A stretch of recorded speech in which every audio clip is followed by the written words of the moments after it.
When you first log into using SalesNexus, the first thing you're going to see is a rollover window. This happens when you have past due activities. These activities appear on your calendar on previous days, and you need to determine how to handle them. You have two options. One is to leave them in the past, and you do that by clicking Skip Rollover every time you log in, or you can roll them forward, and you do that by clicking the three boxes and clicking Rollover. This will bring you to your task list or your home page, whichever you have set up, and you'll be able to see the items that have rolled over because they will have the current date but a time of none.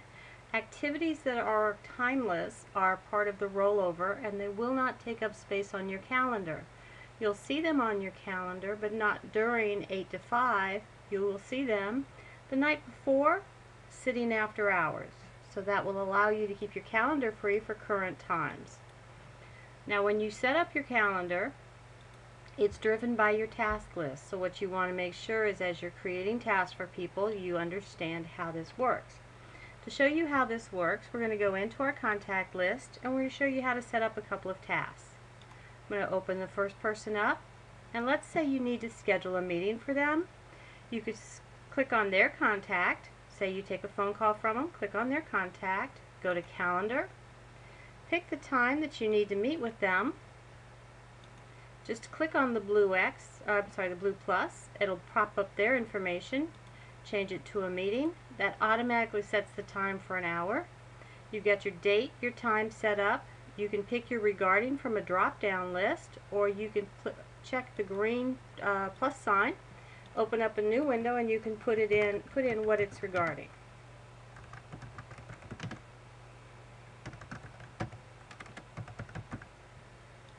You then have the ability to hit the drop-down arrows here, put in more activity information, and then you can click Save. This will put it not only on your particular calendar, but also on that contact's activity list.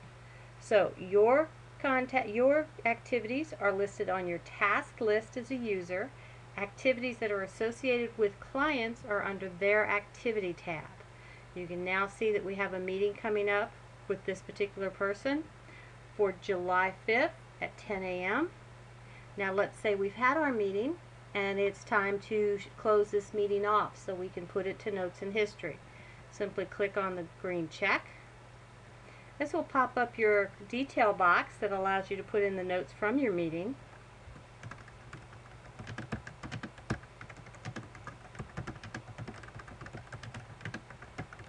Okay, now we've said the client wants a quote, so we need to set up an activity to follow up with that quote. I'm going to click on Follow Up.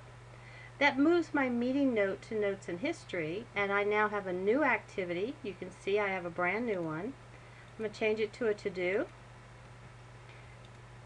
and I'm going to leave a note that tells me to write up his quote.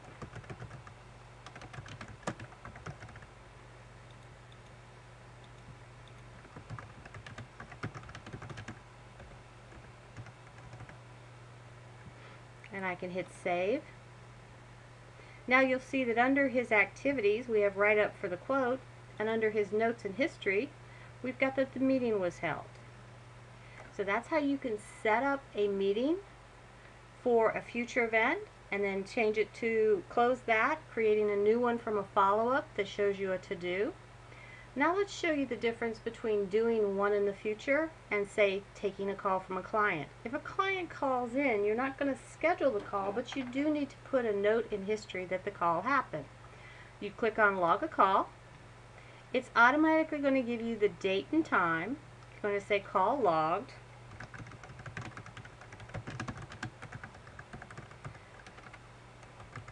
Now, I can either just say OK and move this to Notes and History, or I can again do a follow-up. I'm going to move this one to Notes and History.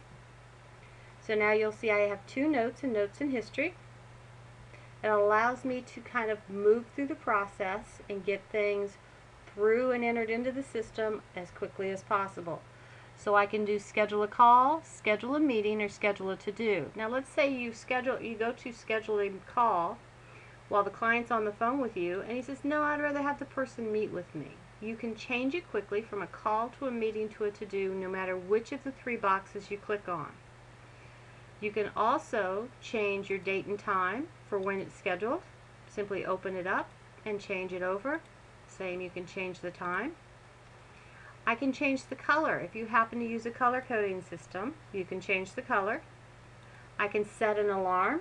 So this will go off if my alarms are turned on to tell me I have a meeting coming up. Now you must have SalesNexus open for that to work. I can change the priority and I can change the duration. Changing the duration blocks off more additional time on your calendar, which makes it easier for someone else to see when you're free. I can again change my regarding. You'll see an edit list that allows you to set up the regarding for your calls, meetings, and to-dos in one block, but they're the ones that you use the most often. That means that you would be able to set up for the company standards and still have the ability to add a fresh one if you need to. Now it will show you can change who it's scheduled by and who it's delegated to. That means that someone else can take a phone call that a contact needs to talk to you, change the regarding or the delegated to on the follow-up call that you need to make back, and it would be automatically scheduled for you. You can then change it, associate it with a group so that your tasks come up with a group, and simply hit save. This allows you to track your contacts for your task list. You can also run a report to see what has happened on that client. You can click on Generate Report, and this will allow you to see their activity report based on just that client. I'll open activities and the notes and histories, and then can run the report, and you will be able to see all of the report for that particular client.